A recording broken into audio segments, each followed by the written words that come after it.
What is this silk? Polyester, 100% polyester. Like itching all over the place. Couldn't get out of that thing fast enough. Steve, just, I guess I'll start. Where are we? Just what, before we get into Draymond and everything there, but what can you say about the contributions you got from Looney and David West and Omer Casspi? Yeah, that was the story of the game. We needed our bench to get us settled down.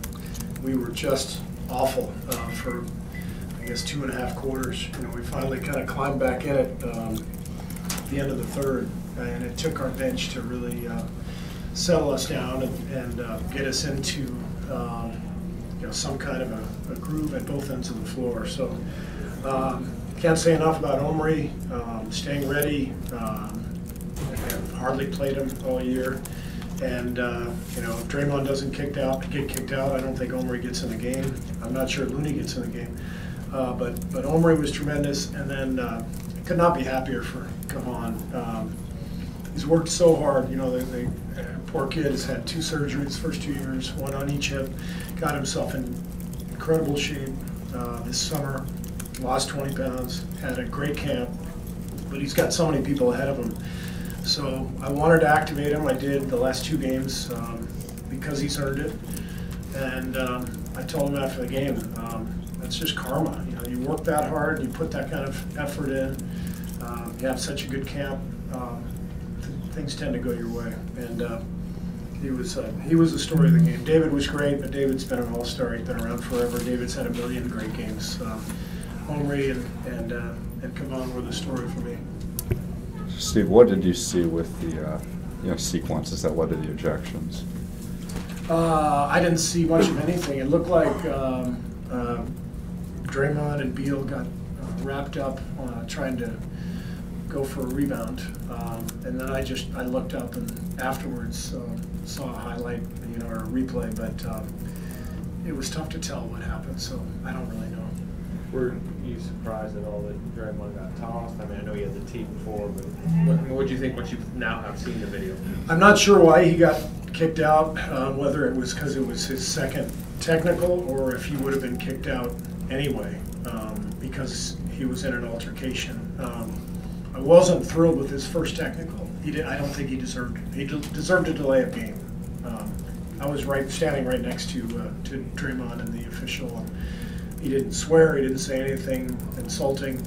He was pleading his case, and I didn't think he deserved a tee. And I was upset that the second tee led to the ejections. I didn't think he deserved the first tee, but I don't know. I don't know if he was ejected because of 2 tees or if it's an automatic ejection because they assumed he was fighting. There was such a scrum going on down there, I didn't know what was happening. Did you see that incident inject any kind of energy into the rest of the game? Not really. You know, we got our ass kicked for another half after the altercation. So. Sorry for the language. No, it's okay. Anything else, Marcus? Steve, do you feel like Washington just wanted to kind of bully you guys, and is that kind of the blueprint you might face? I'm sorry, they wanted to what? Bully you, like be physical, kind of overpower you in a sense? I don't know about that. I do know that we're going to get everybody's best shot. You know, it seems like every night teams are coming after us, as they should. We're the defending champs, and we're taking a lot of good shots here early on, and we're not ready. We're still not ready. I was proud of the guys for fighting back and getting the win, but we literally forgot 5 plays coming out of timeouts tonight. 5 different times we draw up a play, we come out, and guys are looking like, what are we in? So we're not focused. We didn't start challenging shots until the second half. So we're not dialed in, we're not locked in. We're winning games because of our talent. But tonight we won because of our bench and because we finally started to fight. And fortunately, the NBA game's a long game, and so you can always have time to get back in it if you put your mind and heart into it. And I thought our guys did that in the second half. Steve, Draymond gets ejected. Also, Bradley Beal. You know, you've got adjustments to make on both of those.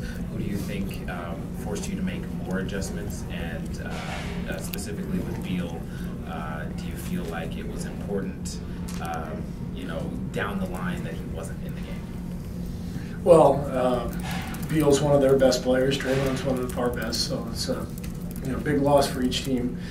To be perfectly blunt, I wanted to play Looney. I wanted to play Casspi. I didn't want it to be that way, but it worked out well for us in terms of our development and our growth and our ability to give guys an opportunity to play. Because Omri and Looney are two of the most professional players on a roster. They work every day and they never complain. So it worked out great for us in terms of the opportunity. You beat them pretty good on the glass. I think it was 53-41. But early on, your defense, I know, wasn't where you wanted to be. But how much of that was them making tough shots, and how much of it was just defense that was off? They made some really tough shots. As I said, I mean, teams are bringing it against us, and everybody's excited to play here or play us at their place, and as they should be. But I didn't see the closeouts in the first half that I saw in the second half. When we got desperate, when we were threatened, we finally started to compete defensively, and that was important, and did a much better job in the second half. Great. David West is on his way in here, and then Looney right after that.